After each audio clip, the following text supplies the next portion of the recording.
Patuloy ang pag-angat ng karera sa showbiz ni Magic Voice members na sina Mac Morales at George Judah.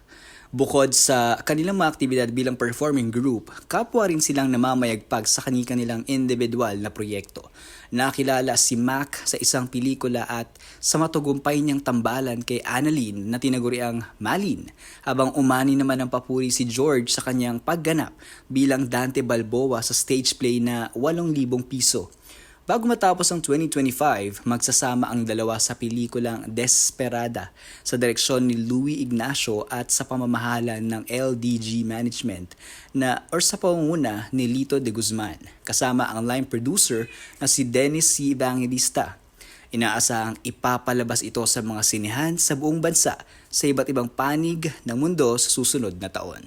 Ngayong December 21, magkakaroon po kami ng concert with the Magic Boys and si Ram and Biggs Molino and sila Sharban. Mas gagalingan, may papakitang iba kaysa paulit-ulit. Ignacio, dati napapanood ko lang si Derek sa TV nung bata ko. Ngayon makatrabaho ko na, sobrang sarap sa pakiramdam. Grateful for this opportunity. Ayan. Again, excited na makatrabaho si Derek Louie Ignacio.